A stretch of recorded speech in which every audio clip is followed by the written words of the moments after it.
Ya, salam guys. Berjumpa lagi dengan saya Guntul Dayak Bekati. Nah, sahabat tani, pada kali ini saya akan memperkenalkan, menayangkan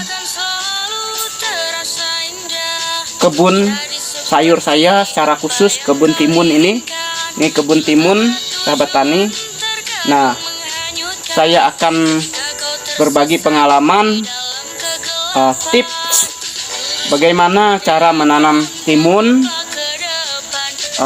sehingga timun ini di 40 hari itu sudah siap panen. Nah, ini usia timun ini belum 40 hari, ini 35 hari, sahabat tani. Ini sudah mulai mengeluarkan buah, dan sekitar 5 atau 6 hari lagi ini sudah siap panen. Dan di usia yang ke-40 hari ini, yang 40 hari tentunya ini 1 bulan lebih ya, ini timun ini akan siap kita panen, sahabat tani.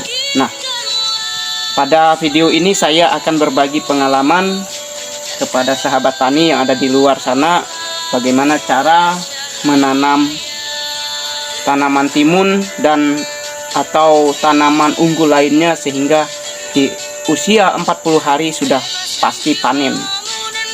Namun sebelumnya saya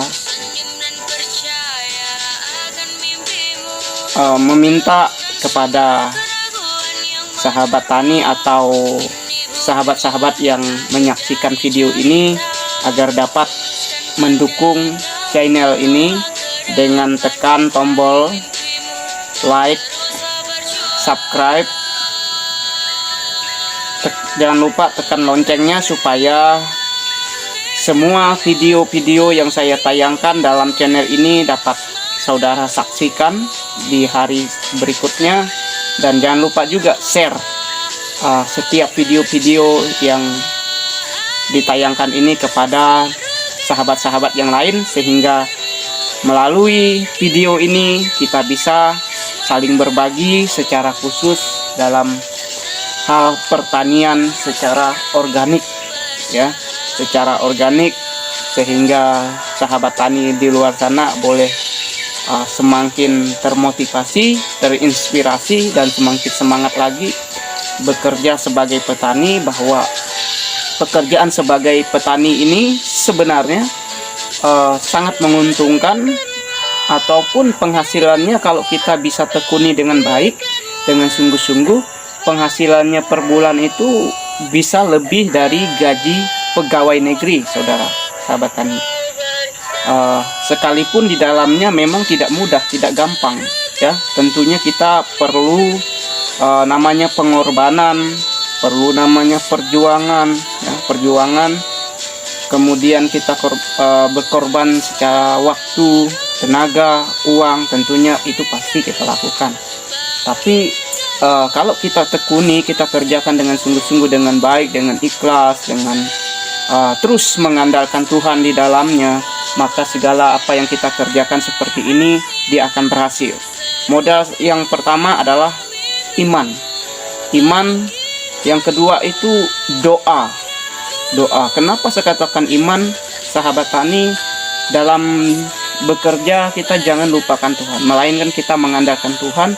Karena apa yang kita usahakan, apa yang kita tanam dalam pekerjaan sebagai petani ini milik Tuhan. Dan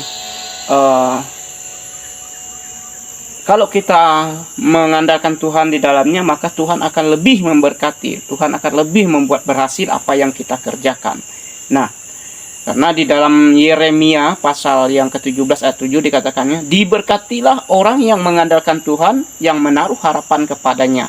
Nah, itu adalah janji bahwa setiap orang yang mengandalkan Tuhan itu pasti diberkati oleh Tuhan, dibuat Tuhan berhasil. Yusuf juga, Yusuf adalah seorang tokoh Alkitab dalam Perjanjian Lama.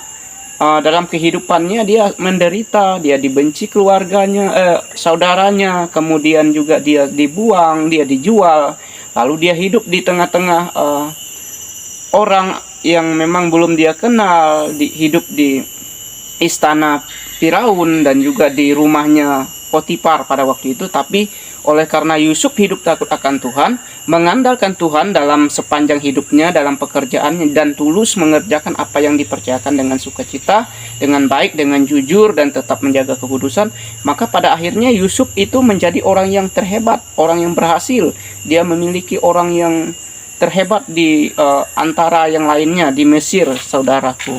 Nah, namun kita juga demikian. Kalau kita melibatkan Tuhan, mengandalkan Tuhan dalam pekerjaan, kita beriman, kita berdoa, maka Tuhan berkati. Baik, selamat menyaksikan video ini. Tuhan Yesus memberkati. Nah, ini sahabat tani, inilah contoh tanaman timun saya. Ini usia sekitar 35 hari. Ini sudah keluarkan bunga, sahabat tani ya, seperti ini ya. Nah, ini sudah bunga lebat dan subur ya. Ini ya. Nah, ini bedeng yang pertama, sahabat tani sampai ke sana. Ini bedeng kedua, sahabat tani. Puji Tuhan, subur. Ya, ini bedeng kedua. Ya. Ini bedeng ketiga, sahabat tani. Ini bedeng ketiga. Ya. Nah, sampai sana bedeng ketiga. Nah, ini sudah ada bekal buahnya, sahabat tani. Ini saya pangkas ya. Ini cara supaya timun ini bertumbuh baik dan buahnya nanti besar. Harus dipangkas daun dan dahan bawahnya, sahabat tani. Seperti ini. Ini bedeng yang keempat. Ini bedeng keempat belum dipangkas ya. Nah, merata sudah berbuah. Ini bedeng yang kelima, sahabat tani. Ini panjang sana ya, ya, sampai ke sana, sahabat tani ya. Ini jadi timun ini 5 hari atau 6 hari lagi sudah panen pertama. Nah, ini yang masih umur 25 hari, sahabat tani. Ini umur 25 hari, ini baru ditanam tahap kedua ya. Nah, ini belum berbunga, udah ada yang mulai bunga umur 25 hari. Ini bedeng ke-6. Ini bedeng yang ke-7 juga umur 25 hari. Nah. Ini bedeng yang ke-8, sahabat tani. Ya. Demikianlah video singkat ini saya sampaikan. Semoga bermanfaat, memotivasi, sehingga sahabat tani semangat lagi dalam bercocok tanam. Tuhan Yesus memberkati.